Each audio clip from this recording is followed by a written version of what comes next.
à toutes et à tous, très heureux de vous retrouver pour On refait la F1. Merci infiniment pour votre fidélité et n'hésitez pas à nous soutenir en vous abonnant à notre chaîne YouTube et à liker la vidéo s'il vous plaît, c'est important. Je vous rappelle que nous sommes également disponibles en version podcast, en audio sur Apple Podcast et sur Spotify ou encore Deezer. Vous nous retrouvez également sur les réseaux sociaux. N'hésitez pas à vous abonner à notre Instagram, notre Twitter qui vient d'être ouvert, notre Facebook, encore notre TikTok. Vous retrouvez tous les extraits, les meilleurs moments dont on refait la F1. En tout cas, on refait la F1. Vous en avez l'habitude depuis le début de la saison. C'est chaque lundi. Après un Grand Prix avec comme chroniqueur cette semaine, malgré les vacances qui ont commencé, mais ils ont tenu à être là. On commence par nos tifosi, à commencer par le gardien de l'église Ferrari, Alain Di Duca, alias Don Camille. Bonjour mon père. Buongiorno a tutti. Et son acolyte Pépone, le maire du village Baïsia, alias Fabrice Marcella. Bonjour salut Fabrice. Salut tout le monde, salut Olivier. Et à mes côtés, malgré encore un week-end cauchemardesque pour son écurie alpine, mais il garde le sourire, monsieur Guillaume Pommier. Bonjour Olivier, bonjour à tous. Et moi aussi, je garde le sourire, je demeure indécrotablement le supporter de Fernando Alonso. Messieurs, petit radio check. Et on enchaîne avec le débrief du Grand Prix de Hongrie, avec vos tops et vos flops.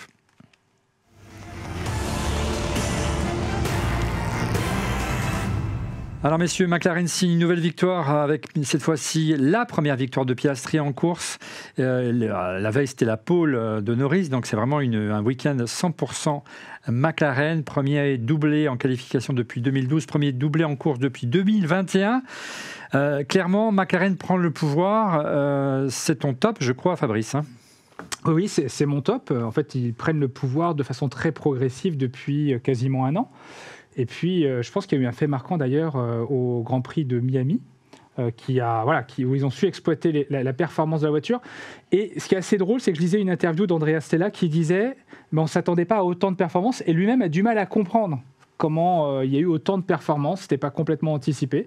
Donc bravo à McLaren, c'est très impressionnant et j'aimerais que Ferrari suive un peu les pas de McLaren. Oui, en tout cas, c'est la voie à suivre pour Ferrari, c'est aussi la voie à suivre pour Alpine, c'est ton top également, Guillaume. Oui, McLaren, pas Alpine évidemment. Oui, c'est mon top. Ils font un doublé aux qualifications le samedi, un doublé à la course le dimanche. C'est aujourd'hui la première force du plateau. Ils sont passés devant Red Bull. Ils ont battu à la régulière Red Bull, y compris la voiture de Verstappen. Donc, évidemment, ça vaut le top. C'est-à-dire que véritablement, aujourd'hui, c'est la première force du plateau, alors qu'on croyait depuis le début de la saison que Verstappen allait tout gagner, hein, mon cher Alain Di Duca, un 7e vainqueur cette saison déjà. Oscar Piastri, on le dit au fil des semaines dans cette émission, c'est un futur grand et il a conjugué au présent avec cette victoire en Hongrie. C'est un presque rookie, quoi. C'est une année et demie de Formule 1. Bon, c'est une autre épine dans le pied d'Alpine, hein, qu'il a raté quelque part. Mais bon, voilà. Rappelons les faits, mon cher Alain. Oui, je crois que à l'époque Rossi, on a un peu tardé à le faire signer. Et puis boum, McLaren tombe dessus. C'est le bébé Alpine. Hein, c'est le bébé Alpine. Il a énormément investi dans ce pilote en le faisant tourner, des séances d'essai, etc. Et au lieu de le signer, ils l'ont laissé partir. C'est de la gestion assez maladroite, quoi. Il est parti chez McLaren. Et clairement, c'est quelqu'un qui a le potentiel pour être champion du monde. Moi, j'en ai fait mon top parce que c'est pas la première fois qu'il est devant. Hein. Et bon, cette fois-ci, l'écurie s'est rattrapée parce que les autres fois, il y avait quand même un peu de responsabilité de l'écurie. Et ce que l'écurie a fait, c'est en même temps très courageux. Je pense pas qu'à l'époque de Jean Todt, ce genre de choses serait arrivé. Ouais. C'est-à-dire qu'on fait perdre 7 points à Norris qui pourrait être très important au niveau du championnat du monde. Mais on a joué collectif, l'équipe, et je trouve ça très sympa à tout niveau. Un mot sur Piastri, l'attitude de Piastri, elle est vraiment d'une modestie extrême. Hein. Il a pas du tout. Alors, c'est sa première victoire. Il aurait pu exploser de bonheur, monter sur la voiture et faire des sauts de cabri. Il est resté très sobre. Hein. Ouais, mais attends, Norris lui a un peu gâché la fête, là. Faut être très clair. Quand on voit comment ça s'est passé, finalement, on peut comprendre qu'il est. Ça correspond à sa personnalité. Sûrement. C'est plutôt un sang-froid, mais bien que ce soit un Australien, je pense que ça a un petit peu gâché sa victoire. Je pense que McLaren lui a un peu gâché la fête. Et il n'y a que des perdants dans cette affaire-là, en fait. Oui, McLaren est perdante parce que, appeler Norris avant Piastri pour protéger la deuxième place au stand contre Hamilton, c'était pertinent en termes d'équipe, au niveau de l'équipe. Mais après, ils doivent discuter avec les deux pilotes. Bref, McLaren est un peu perdante. Norris, lui, est aussi perdant parce qu'il passe pour un petit peu le méchant garçon qui a du mal à laisser. Voilà, il est plus rapide et puis on sent qu'il a du mal à laisser passer Piastri. Qu'on peut comprendre. Donc il est perdant et Piastri est aussi perdant parce que ça ternit un petit peu sa victoire et tout le monde a vu qu'il était moins rapide à la régulière que Norris à la fin du Grand Prix. Donc il y a 3 perdants finalement dans cette affaire-là. Ça, c'est un peu dommage. Ouais, mais c'est un peu ce que Stella avait dit pendant le week-end, en disant on est encore jeune par rapport aux autres en termes d'organisation d'équipe, et on a déjà vu que de temps en temps au niveau stratégie et autres, il y avait des petites erreurs. On va y revenir sur la stratégie. Est-ce que Norris aurait dû mériter cette victoire? Il y a un chapitre qui va lui être destiné dans un instant.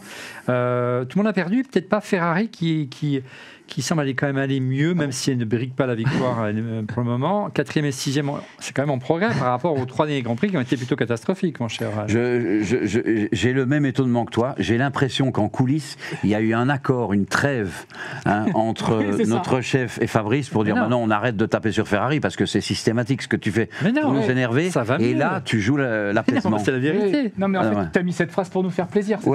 C'est ça. On a vu Leclerc. Il y a plein d'autres actus. C'est les vacances, quoi. Mais non, je le pense sincèrement. Non, mais tout s'est arrêté à Monaco. Ça y est, ils ont remporté Monaco. Charles a atteint l'objectif qui s'était fixé dans sa carrière. Et on est content. Enfin, voilà. Donc 4e, 6e, on semble avoir trouvé la difficulté et réglé les problèmes de bouncing, le rebond de la voiture qui faisait qu'elle était quasiment inconduisible. Leclerc s'est quand même fait peur aux essais puisqu'il s'est sorti très violemment. Mais il s'est montré solide, ils sont pas à la rue, quoi. Non, ils sont des bons 4e, des bons 6e, tu as raison. Mais franchement, c'est frustrant. Moi, je suis désabusé. C'est vrai que j'ai beaucoup de mal à en parler et à trouver de la motivation même à regarder un Grand Prix. Quand on est fan de Ferrari. Qu'est-ce que je devrais dire? Oui, non, mais il a le droit d'aller se pendre. Non, mais on compare pas tout à fait la même chose. C'est pas le même palmarès. Ce n'est pas le même palmarès. Et on peut pas s'attendre. On parlera dans 50 ans. C'est pour ça que nous sommes 2, tu vois. Ouais.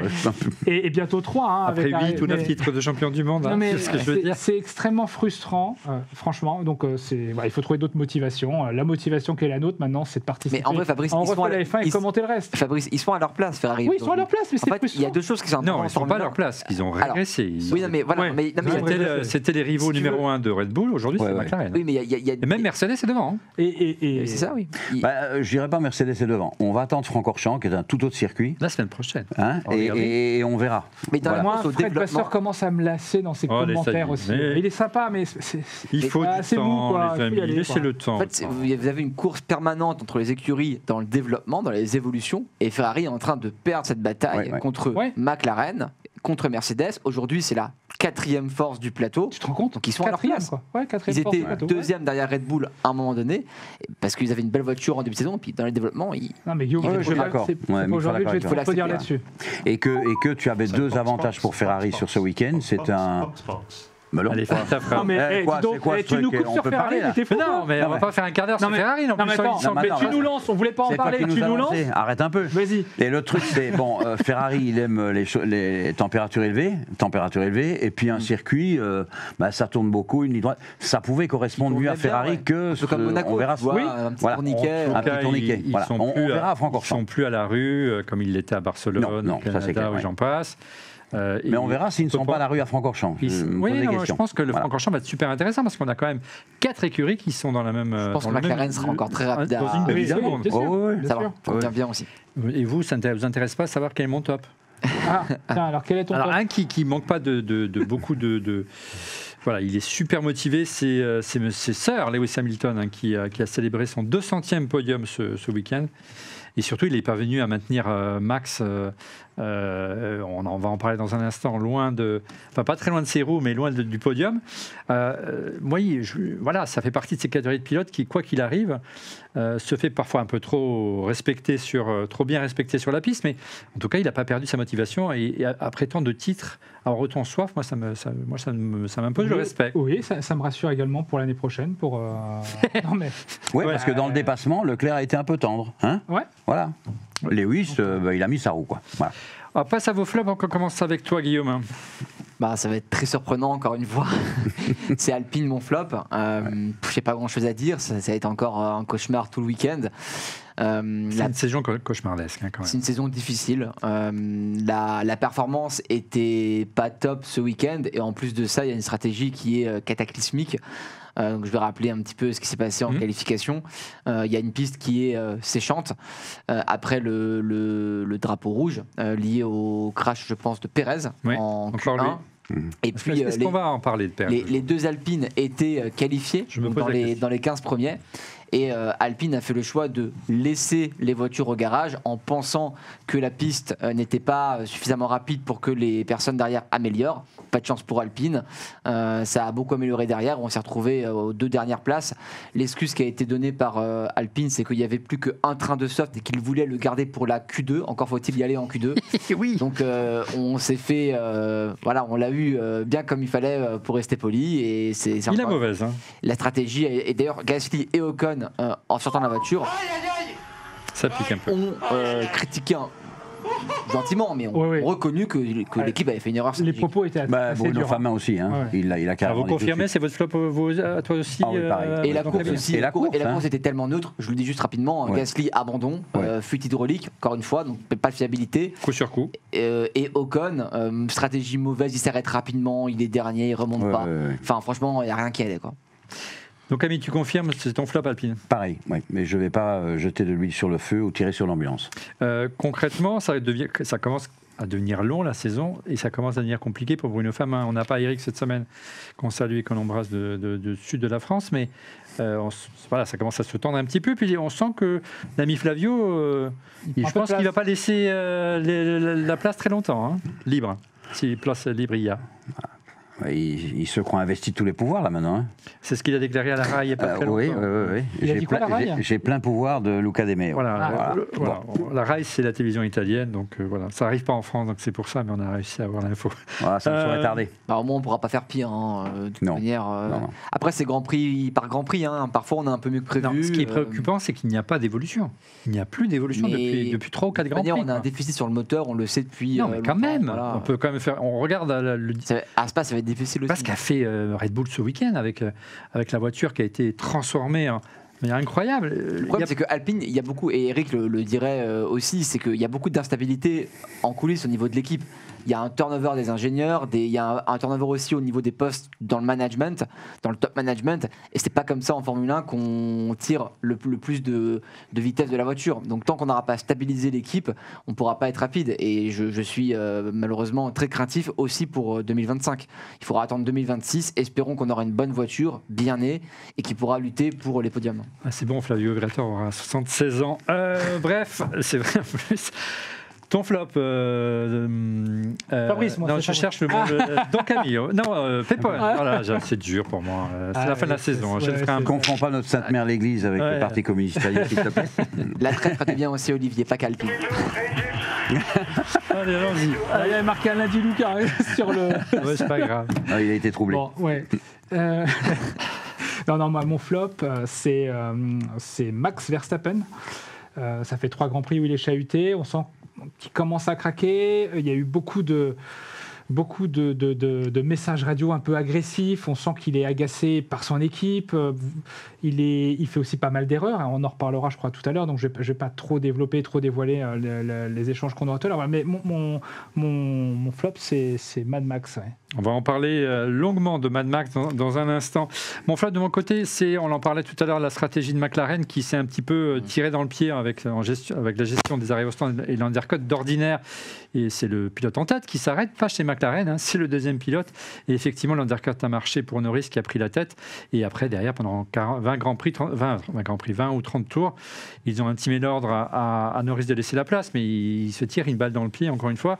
C'est ce que tu disais, c'est une équipe encore qui, malgré son expérience, manque encore beaucoup de maturité pour gérer la tête de course et ça devrait s'améliorer au fil de l'eau. Une chose qui m'agace aussi, un autre flop qu'on aurait pu mettre cette semaine, je ne sais pas si vous êtes comme moi.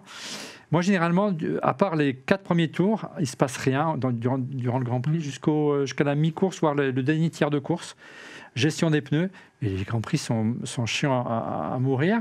Moi, je suis à 2 doigts de m'endormir. Il faut faire quelque chose par rapport à ça. Franchement, on recherche du spectacle, mais on s'aperçoit qu'ils ne cherchent pas à doubler, ils cherchent à gérer les pneus et la course commence à la mi-course. C'est pas tout à fait vrai, ça. Et là, ce week-end, c'était dès le début, on a vu quand même les stratégies se mettre en place. Oui, mais pendant 20 tours, il ne s'est rien passé. 20-30 tours, voilà. Ouais. Moi, j'ai vu un Grand Prix magnifique, et puis maintenant, je vais devenir radio amateur, je vais écouter la Formule 1 en radio, parce que là, c'est exceptionnel. C'est ce qu'on fait à la radio, C'était un bon Grand Prix, mais c'est pas non plus... Puis on l'a vu, heureusement que Norris a mené le Grand Prix une bonne partie du temps. Et puis ça a changé après le second arrêt. On a vu effectivement les échanges radio qui l'ont contraint à passer la main et laisser passer son coéquipier. Méritait-il la victoire? On se pose la question. Mais un petit truc, c'est le circuit qui est en cause. Le Grand Prix d'Autriche. Le Hungaroring, tu ne sais pas passer, quoi. Déjà à l'époque, si tu te souviens, Boutsen qui bouchonne Senna, son pote, pendant toute la course. Je veux dire, c'est très compliqué de dépasser. En 2021, quand Ocon a gagné et que Alonso bloque un peu bloqué. Ça, c'est le talent de Fernando. C'est magnifique. C'est le talent de Nando. Allez, est-ce que Norris méritait la victoire? On vous pose la question.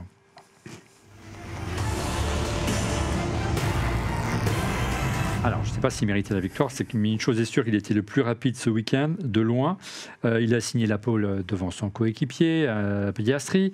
Et puis on l'a vu, durant quasiment la mi-course, il a reçu de nombreux appels à la radio pour lui intimant l'ordre de laisser passer. Enfin, ce n'était pas très clair au début, mais enfin, on avait compris. Son coéquipier australien. Est-ce que vous comprenez cette décision du Murray? Est-ce que... alors vous n'êtes pas team principal comme Eric, mais est-ce que vous auriez fait ce même choix, Alain? Alors là, je vais dire, j'en sais rien. J'en sais rien parce que ou bien je suis un sportif et je fais ce que McLaren a fait. Parce qu'il ne faut pas oublier qu'à Silverstone, il se fait aussi avoir, notre ami Piastri. Donc ça fait déjà un petit moment qu'il y a des... Mais voilà, le reste, c'est quand tu écoutes le sentiment de Jacques Villeneuve, qu'on peut partager aussi, c'est de dire c'est 7 points qui pourraient coûter très cher à la fin de la saison. Donc voilà. Par contre, dire qu'il a été de loin le plus rapide, c'est faux. Piastri a tout le temps été très proche de lui. Sauf à la fin. Sauf à la fin. Mais voilà, quoi. À un moment, il dit s'il veut me doubler, mais qu'il revienne. Mais j'ai plus en tête à quel moment il lui a été demandé de laisser passer très rapidement. Mais donc il restait beaucoup de tours pour Norris éventuellement pour pouvoir le doubler, sauf qu'il n'a pas rendu la place tout de suite. Non. L'erreur vient peut-être plus de Norris finalement. S'il avait accepté un peu plus tôt de laisser cette place, il aurait peut-être eu l'occasion justement de montrer qu'il était plus rapide, voire de le doubler. C'est exactement ça. Si tu étais Hamilton, c'est ce qu'il aurait fait. Et bien qu'il n'avait pas eu l'autorisation de l'attaque. Mais il aurait poussé. Et peut-être qu'ils auraient de nouveau demandé à Piastri de laisser passer. Est-ce qu'il n'a pas, Guillaume, perdu la course finalement au départ? À partir du moment où il s'est laissé dépasser au départ, il y avait certainement des consignes. Le pilote au premier virage sera le vainqueur. Oui, parce que tu dis, est-ce que Norris méritait la victoire? Je dirais non. Pas plus que Piastri. Pas forcément moins non plus, tu vois. Mais pas plus. Alors oui, il a la pole. Déjà, donc le samedi, c'est lui le plus fort. Après, il rate son départ, qui est un moment clé dans un Grand Prix. Pas la première fois. Ça fait 2-3 fois d'affilée. Exactement. Et là, pour le coup, Piastri, il est opportuniste, c'est lui qui passe devant et il est rapide. Alors, je pense qu'il y a un peu de gestion de Norris début, aussi. Voilà. Moi, ça n'a aucune valeur. Mais il n'est pas plus rapide. Les deux gèrent. Piastri gère sa course. Et pour moi, il y a effectivement un fait de course dicté par McLaren qui décide de protéger la deuxième place en jouant vraiment au niveau de l'équipe. Au niveau de l'équipe, moi je pense que c'est la bonne décision parce que tu prends ce qui est le moins risqué pour l'équipe. Par contre, effectivement, après ça te crée un problème derrière. Et je suis d'accord avec Fabrice, je pense que ça aurait peut-être été plus smart de la part de Norris de se remettre derrière rapidement et après de réattaquer et effectivement il aurait peut-être gagné parce que Norris il finit toujours super bien les courses. C'est souvent le plus rapide en fin de course. C'est d'ailleurs parfois là comme ça qu'il vient catcher Verstappen. Et là, il aurait peut-être pu gagner comme ça. Donc bon, et c'est un peu dommage pour Norris. Et en fait, c'est un peu sa saison, quoi. Norris, c'est toujours comme ça. Il doit gagner, mais il gagne pas. C'est vraiment mais c'est toujours comme ça en fait. Grand Prix après Grand Prix, on pense que c'est lui qui doit gagner et il le fait pas. Donc mais en fait, oui, peut-être que cette décision, l'équipe va la regretter et surtout Norris va la regretter en fin de saison si jamais effectivement on a voilà, un écart de points. Un resserrement. Il y aura peut-être pas Un ça. resserrement. Donc, Parce qu'il y aura pas ça. voilà, je ne sais pas combien de Grands Prix reste-t-il. On n'est pas en 11. mi-saison, il en reste 11, 10, 11. ouais. Tu vas pas Avec reprendre 100 Francorchamps, points à Verstappen non plus. Ouais, Deux ça, écoute, abondants, ça fait- 10 ça fait- victoires, oui, tu reprends 100 points vers sa peine. Ouais, mais Bon. Surtout Oui, qu'il est bon. tout seul en ce moment. Il y a encore une petite chance vu le il nombre y a pas de d'écuries coéquipier. qui pourraient Oui. être derrière McLaren. Voilà. Si McLaren Ouais. maintient l'avance. Alors, moi, je ça suis peut- pas d'accord avec vous quand vous dites que Piastri a été plus rapide que Norris. Pour moi, il a pas rendu une copie parfaite, bien moins que Norris, qui a commis une Il a seule fait- erreur, ouais. c'est au départ.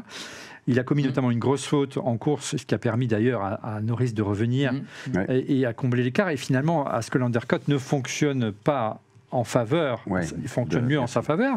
Donc pour moi, il perd tout seul parce qu'il va presque dans le bac à gravier. tu aurais fait quoi du coup alors? Moi, j'aurais laissé Norris gagner. Ok. Voilà, mais Mais il y après, a- ça n'engage que Tu moi. crées une polémique dans le monde de la F1 et je suis pas certain que le public aurait réagi comme toi.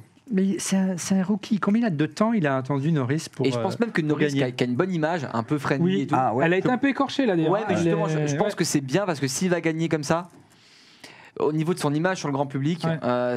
elle aurait été un peu ternie. Je pense que alors bien sûr, sur le court terme, c'est malheureux pour lui. Sur le long terme, c'est peut-être la bonne décision aussi. Mais le vrai truc, il fallait y penser tout de suite, c'est ce que Fabrice dit.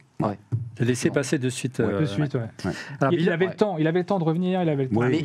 Mais est-ce qu'il était si confiant en sa capacité d'être aussi rapide par rapport à Piastri Et de repasser mais après. Est-ce que même nous, tu vois, dans le bah, direct, Mais On arrête au de faire final, ça. il a quand même laissé la place. Donc, Ouais, au mais final, il rien à a dire. laissé. Là, c'est beaucoup moins bien. Mais Ouais. est-ce que tu es sûr que derrière, tu arrives à passer au Hungaroring de Ouais. voitures de même niveau? Je suis pas sûr. Non, mais il aurait pu demander, Peut-être que s'il avait ça- été plus rapide, il aurait pu demander à l'équipe Oui, de oui. repasser devant. Ouais, il aurait Ça mis la pourrait. pression, tu De as mettre raison. derrière, mettre la pression. Évidemment, Norris ne reprend que 8 points à max alors qu'il Ouais. aurait pu en gagner 15 en finissant premier. Ouais. Il faut rappeler que Verstappen n'a fini que 5e. Heureux de finir 5e parce qu'il il il aurait pu abandonner. Hein. aurait pu Ah ouais. abandonner. Hein. Ah. C'est comparable à ce qu'a eu Ça fait Ocon déjà et deux fois, Gasly quoi. à Monaco. Hein. Et- Ouais, Et ça Ocon fait est deux fois. sorti. Et Ça en fait deux Autriche, fois. pareil, quoi. Ouais, ouais. Mais ce qui est marrant, c'est que là, personne tombe sur Hamilton. Quoi. On est tombé sur Ocon à Monaco, mais alors là, Hamilton, le grand sœur Lewis Hamilton, Ah, mais attends. personne ne va Attends, Mais critiquer. attends, non, mais Quel La rapport sœur Lewis Hamilton, tout est permis. il aurait dû tout faire quoi? Attends, non, pourquoi tu D'ailleurs, dis même, ça? on est content, il Attends. s'est imposé, c'est même positif. Mais Attends, alors, quel est Ocon, le il faut rester point malin, Qu'est-ce qui commun t'arrive? on tombe Qu'est-ce qui se dessus. passe? Quel tout d'un est le coup commun Qu'est-ce qui se entre- passe? Non, mais- C'est qui rate Ouais. qui sort Gasly? C'est Ocon ou c'est Gasly? C'est Ocon. Qui c'est qui se sort en loupant son virage? Mais on va en parler dans un Non, mais instant. qui est- Attends, on va en parler. On va en parler. Alors, il y a encore quand même un gros écart, près de 76 points d'écart entre Max et Lando, 265 points d'avance au championnat pour Max. Au Non. total, Ouais. pour Max, 76 points d'avance, 189 points pour Lando. Il n'y avait pas d'urgence particulière à absolument vouloir finir devant. Il avait du temps pour gérer sa course et gérer le championnat. Il aurait pu tout perdre. Mais Verstappen a craqué ce week-end.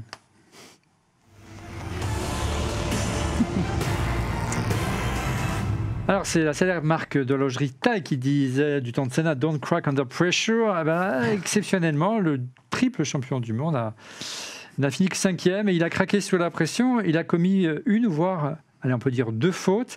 La première, une attaque musclée sur Norris dès le premier virage qui l'oblige à sortir de la piste, ce qui lui a permis de mieux se relancer et prendre la seconde place. Il finira par laisser la place à Norris. Est-ce que déjà sur cette action, selon vous, qui est responsable, les amis? Allez, Guillaume.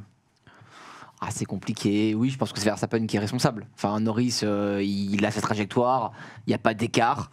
Je pense que Verstappen fait effectivement exprès de sortir large pour prendre l'accélération et repasser derrière. C'est lui qui fait l'erreur. Il la joue un peu de manière maligne, justement, même. Et c'est totalement juste qu'il rende la place derrière. D'ailleurs, Ouais, c'est ouais. l'écurie qui lui a demandé de le faire. Bah oui. Vous êtes d'accord, les amis? je suis Ouais, d'accord, tout à fait je d'accord. partage. Ouais. Seconde attaque un peu plus tard, en fin de oui. Non, rien, oui. Seconde attaque un peu plus tard, en t'écoute. fin de course sur Hamilton cette fois. Il freine tard, peut-être un peu trop tard. Il tire tout droit. Là, sa responsabilité est-ce qu'elle vous semble aussi évidente que cela du côté des Ferrari? Si on reviendra avec Guillaume. Moi, enfin, je pense que l'erreur, elle vient bien de Max. Enfin, sans polémique. Il freine tard, il tire tout droit. On attend quoi d'Hamilton sur ce coup-là, à part de l'éviter? Enfin, Il affirme dire- qu'Hamilton a bougé au freinage. Non, mais alors, Non, mais- non, juste il y a eu les commissaires de course. Ils ont revu. Non, ils ont Ils ont été repassé. gentils. Hein. Ils ont repassé toutes les images. Ils ont regardé les trajectoires précédentes empruntées par Hamilton, et c'était exactement la même trajectoire. C'est-à-dire qu'il n'a pas bougé. C'est la trajectoire qu'il prenait. Max est arrivé là, il a freiné trop tard, il a tiré tout droit. Bon voilà. Et d'ailleurs, les deux ont beaucoup de chance.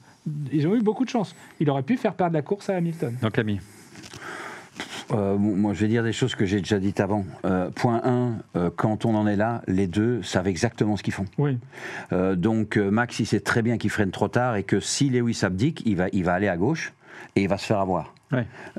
Et donc, il sera passé devant. Par contre, et Lewis, de son côté, il sait très bien qu'en virant, boum, il va se passer quelque chose. Alors, ou bien c'est pour tous les deux, ou plutôt Max qui, avec sa roue arrière, part en avion. Moi, je crois que les gars, ils savent exactement ce qu'ils font. Hein, on est en course de karting, là, quasiment. Hein, on y va et on verra bien. L'autre truc par rapport à Max, c'est de dire Max est en train de perdre la boule. Non, Max est un fighter, comme tous les gars qui ont été champions du monde, et qu'il est moins bien pour le moment. Alors avant, c'était Max ne fait aucune erreur. Mais oui, c'est facile de ne faire aucune erreur quand tu es avec la meilleure bagnole du plateau. C'était pareil avec Lewis, avec Mercedes. Donc maintenant, Max, il doit se battre. J'ai trouvé, à côté de ça, extrêmement marrant les échanges radio avec lui et son équipe. Quoi. Guillaume, donc lui, il incrimine Hamilton qui lui a pas laissé la place. Et Hamilton affirme que Max a perdu le contrôle. Et on a bien vu qu'il y avait quand même un nuage de fumée. Mais il s'est passé quelque chose au niveau du freinage. Bon, déjà, il n'y a pas eu de pénalité. Donc je pense que les commissaires de course seront d'accord avec moi. La faute, elle est pas. Je pense que les commissaires de course se sont dit qu'il s'est puni tout seul, peut-être. Ça, c'est bien un mec d'Alpine. Il va se retrouver à la 5e place. Pourquoi lui mettre une pénalité ? Il a perdu 2 places. Voilà. En fait, je pense que c'est la course, en fait. Alors, pour moi, dans le partage des responsabilités, c'est 80% Verstappen, 20% Hamilton. Quand même, pourquoi ? Parce qu'à la base, effectivement, alors moi je parle pas de trajectoire, ça on n'en parle pas, ça n'a jamais été un sujet. Et je pense que c'est quand même lui qui rate le freinage au départ. Donc c'est lui qui est à l'origine de l'accident. Voilà. Par contre, là où je suis pas d'accord avec vous, c'est que Hamilton peut très bien attendre que Verstappen parte tout droit, recroiser derrière tranquillement et garder sa position. Au lieu de ça, il n'attend pas et il vient lui mettre un coup alors qu'il sait très bien qu'il va le toucher. Si jamais c'était un Esteban Ocon qui faisait ça, vous seriez tous vent debout pour mettre 6 pieds sous terre Ocon. S'il le faisait sur Gasly, oui, c'est sûr. Sur Gasly, oui. Et donc, je pense que Hamilton a sa part de responsabilité et il est bien chanceux de ne pas avoir abîmé sa voiture et de conserver le podium. 80-20 pour moi. Je ne veux pas tirer sur ambulance, mais Hamilton le fait dans l'avant-dernier tour pour le podium. Il ne le fait pas dans le premier tour du Grand Prix de Monaco alors qu'il y a une consigne de course. Je ne vais pas comparer les deux situations. Un petit peu quand même. Bon. En tout cas, ce qui est intéressant de voir, c'est que vous dites qu'il n'est pas si énervé que ça. Il n'a pas arrêté de se plaindre à la radio de nombreuses reprises, et notamment après son accrochage, avant de se faire reprendre sèchement par son ingénieur en lui demandant d'arrêter ses enfantillages. Regardez, on a retranscrit ses propos. Ouais, il a bougé au freinage à propos de Lewis. Tu limites bien. Oui, bravo. Le retour du gamin un peu méchant. Et on n'a pas les droits. Et son ingénieur, Gianpiero Lambiase, lui répond je ne vais pas entrer dans une bataille à la radio avec une autre équipe, Max. Eh bien, laissons les stewards faire leur boulot. C'est l'enfantillage à la radio, de l'enfantillage. Waouh. T'as entendu aussi la réponse de Max ensuite. C'est, je la lis aussi. Je vais pas bien limiter moi, pardon. Mais arrêtez votre morale. Vous m'avez fait une stratégie de merde. J'essaie de sauver les meubles. C'était juste avant. C'était avant. D'accord. Tu vas trop vite. Il a eu raison. Avant, il l'appelle et lui disent Max, tu vas trop vite. Tu gères pas tes pneus. Laissez-moi. Je suis en train de vous rattraper. Non, en tout cas, ce qu'il faut noter, comme d'habitude. Contrairement à un Lewis ou un autre pilote, il n'y a pas d'autocritique de sa part. Il affirme tout simplement que c'est l'équipe qui l'a mis dans cette situation. Ce qui n'est pas totalement faux non plus. L'équipe s'est un peu trompée pour une fois. Red Bull est toujours très forte sur la stratégie. Pas ce week-end où ils sont fait undercutés 2 fois. Je constate que quand Verstappen est moins dominant, on revoit le Verstappen du début. Il y a quelques années quand il faisait quelques erreurs. Et là, je vous rejoins totalement. Quand on est devant tout le temps, c'est facile.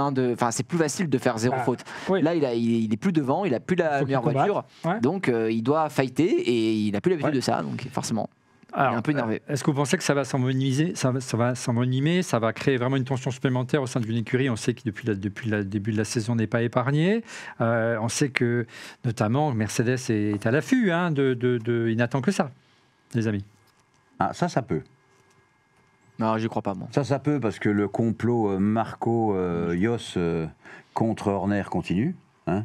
Et là, on voudrait attiser le feu, on ne ferait pas mieux, d'autant plus que Mercedes va beaucoup mieux. Et c'est là que se situe le risque. Ouais. Et Selon nos confrères de Motorsport, il semble que la fenêtre de tir pour récupérer Verstappen et le laisser partir de chez Red Bull soit fermée. Bah oui. Pourquoi ? Parce que le ticket de sortie, c'était que Marco soit viré et apparemment Marco serait en voie de renouvellement. Bon, ouais, enfin bon, à voir. Hein. moi, j'y crois pas à ça. Mais bon, après, par contre, là, ça chauffe pour Pérez. Hein. J'avais dit la dernière fois qu'il avait jusqu'à la trêve pour montrer il lui reste un Grand Prix. ce qu'il valait.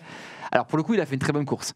Il s'est totalement raté en qualif. Il a fait une très bonne course, mais il s'est pas sorti. Non, mais il termine, il fait une belle remontée, il termine 7ème, juste 2 places derrière Verstappen.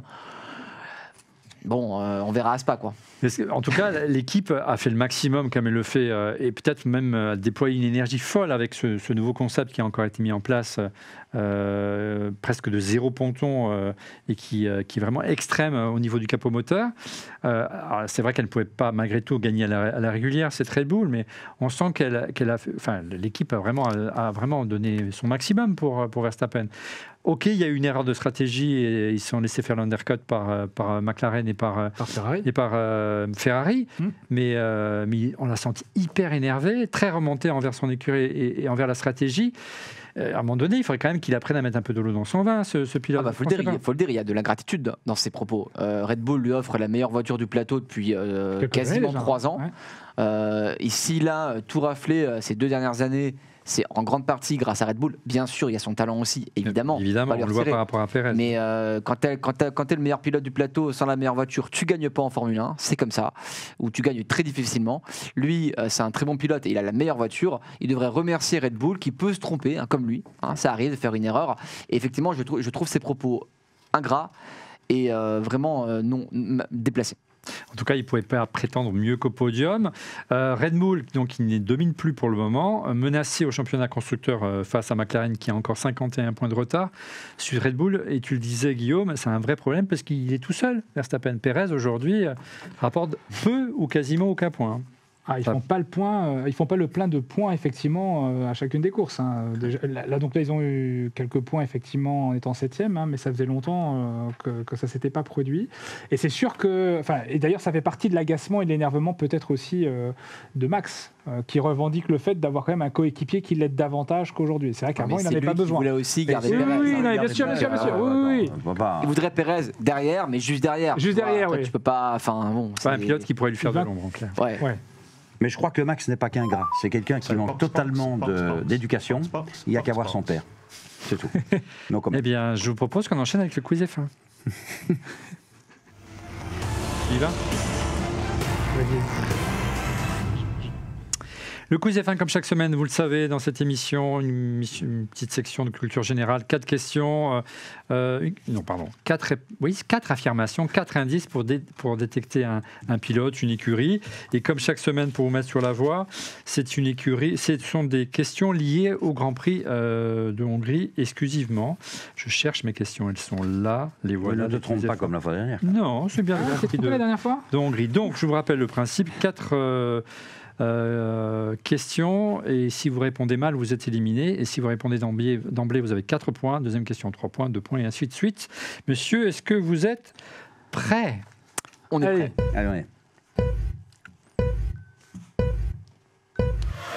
Il s'agit d'un pilote de F1 ayant remporté le Grand Prix de Hongrie. J'ai remporté à 2 reprises le Grand Prix de Hongrie au volant de ma Williams. Démonine. Démonine, bonne réponse de Fabrice Marcella. Mais je ne sais pas si je dois l'accepter. C'est là. Pourquoi ? Non, mais attends, ça suffit quoi ? Autour de la régie. Ça suffit. Pour regarder les amis. Je prépare l'émission, moi. Je prépare l'émission. Ça fait combien de points ? 4 points pour monsieur le maire. J'ai remporté donc à 2 reprises le Grand Prix de Hongrie au volant de sa Williams. En 97, j'ai frôlé l'exploit, souvenez-vous, de remporter le Grand Prix de Hongrie avec une modeste Arrow. Eh oui. Rose, c'était vraiment doublé dans le dernier tour par Jacques Villeneuve. Mes coéquipiers ont été entre autres Prost, Senna, Coulthard et Villeneuve, que du beau monde. Et j'ai été champion du monde en 1996, le champion du monde démonique. Allez, à nouveau un pilote de F1 qui a remporté le Grand Prix de Hongrie. En 2003, je signe ma première victoire en F1 en Hongrie. 2003. Hakkinen. Non, il a gagné avant. 2003. le plus... Ça va t'aider, celle-là, mais tu es éliminé. Cette victoire, en 2003, a fait de moi le plus jeune vainqueur d'un Grand Prix de F1 de l'histoire. Par la suite, j'ai été battu, mais à l'époque, c'était le plus jeune pilote de F1 de l'histoire. En 2003, messieurs. J'ai une idée, mais... Il faut prendre des risques. Bah non, parce que chaque Fabrice. Troisième info, cette victoire a fait de moi alors le... Ah oui, je suis aujourd'hui le doyen des pilotes de F1. Fernando Alonso. Je l'avais avant, mais je voulais être sûr. Voilà, Fernando Alonso. Donc 2 points. Oui. 2 points pour Fernando Je ne Alonso. veux pas te stresser. Petit bras. Hein. Points de retard. Oui, Et quand on a les petits bras, on fait sort confiance pour les prochaines questions. Un pilote ayant remporté le Grand Prix de Hongrie. C'est que ça. Je suis né à Bruxelles. Thierry Boutsen. Thierry Boutsen, c'était du sur-mesure là. En 90, je signe l'unique pole de ma carrière en Hongrie sur une Williams et je remporte dans la foulée le Grand Prix, ce qui portera à 3 le nombre de victoires de ma carrière en F1. Et je gère aujourd'hui, on le voit là, une société de courtage de jet privé. Voilà. Thierry Boutsen, le pilote belge.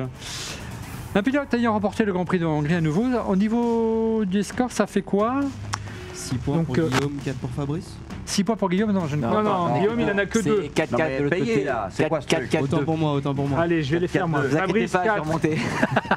Guillaume 2, Alain 4. Il te reste combien des questions là, Olivier? Il en reste 2. À 2. Ah, t'avais dit 4. Oui.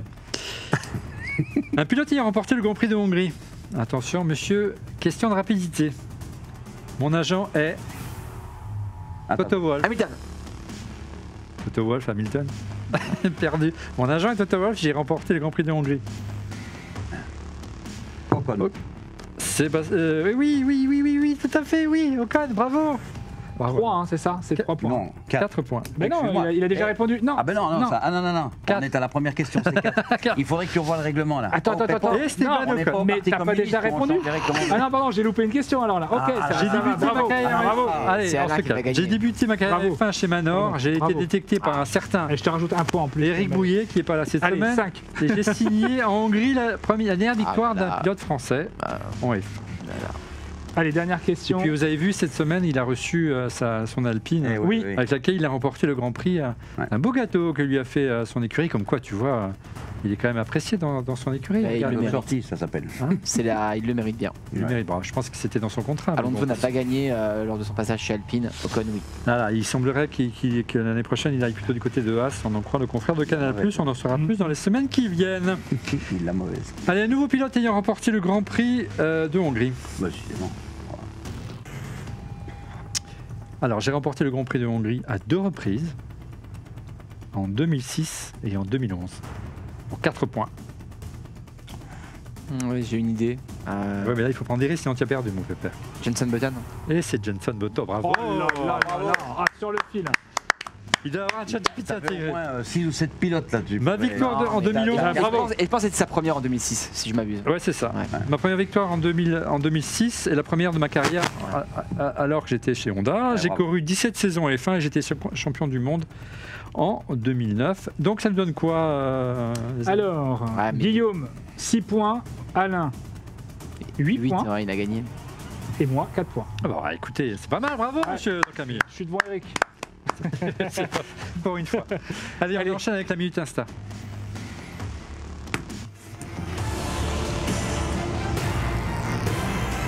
Quelques morceaux choisis sur les réseaux sociaux et Insta particulièrement. Regardez, on a retrouvé les images du retour de la maison de Max qui a croisé son papa. Regardez. Aïe, aïe, aïe. Il n'était pas très content, Yos, apparemment. Voilà, alors celles-là, les images, on les a vues partout, mais on est obligé de les reprendre. Hein. C'est 2 stars des réseaux sociaux qui se rencontrent dans le paddock et ça donne ça, regardez. Et bien sûr, c'est Ah oui. le petit Léo et Roscoe qui sont fait des Énorme. mamours, hein, Ah ouais, c'est drôle. qui cartonnent sur les réseaux sociaux, c'est incroyable. Voilà. Et puis pour finir en beauté, regardez quel est le prix de l'employé. C'est McLaren qui a remis le prix de l'employé de l'année. Ah ouais, ouais. Regardez qui est l'employé de l'année chez McLaren cette année. Eh oui, c'est notre ami Pérez. Voilà. Il a bien, voilà, grâce à lui, il n'y a qu'une seule voiture face à eux, celle de bien sûr, Max Verstappen. Allez, on conclut cette émission avec les pronos du Grand Prix de Belgique.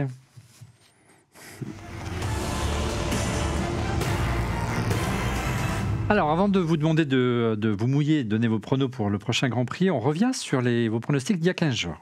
J'enchaîne pour vos pronos du Grand Prix de Hongrie. On commence avec toi, Ange. Piastri, Hamilton, Norris. Waouh, donc grosse cote. Piastri, Hamilton, Norris. Laurent. Piastri, Hamilton, Verstappen. Piastri. Guillaume. Norris, Verstappen, Russell. Russell, d'accord, c'était mon prono la semaine dernière. Et moi, je remets Norris en tête, deuxième Piastri et troisième Verstappen. On enlève les copies dans 15 jours. Voilà pourquoi je suis remonté contre Max Verstappen, parce qu'à cause de lui et contre McLaren, j'ai perdu mon prono. Mais bravo à Ange, qui nous regarde d'Ajaccio. Il y a le prono dans l'ordre, comme quoi il faut nous regarder et nous écouter. Allez, quel est votre pronostic pour le Grand Prix de Belgique? On commence avec Pépone. C'est moi. Oui. Eh oui, non, mais comme tu me changes de nom à chaque fois, je ne sais plus à qui tu t'adresses. Allez, Norris, Verstappen, Sainz. Norris, Verstappen, Sainz. Donc Camille. Norris, Verstappen, Hamilton. Guillaume. Norris, Verstappen, Piastri. Bien, et moi pareil, toujours Norris en tête, suivi de Piastri, et on enchaîne avec Hamilton. Rendez-vous la semaine prochaine pour relever les copies. C'est la fin de Refait la F1. Merci d'avoir suivi. Merci messieurs d'avoir participé à cette émission. On se retrouve la semaine prochaine en mode un peu plus vacances, vous verrez ça, pour débriefer le Grand Prix de Belgique et pour être prévenu en temps réel de la mise en ligne de l'émission. Je vous invite à vous abonner à notre chaîne YouTube. On refait la F1 en cliquant sur le petit bouton et n'oubliez pas également de cliquer sur le petit pouce. Cela fait toujours plaisir. Mais alors, si encore pour votre utilité, rendez-vous le lundi 29 juillet pour le Grand Prix de Belgique. Salut.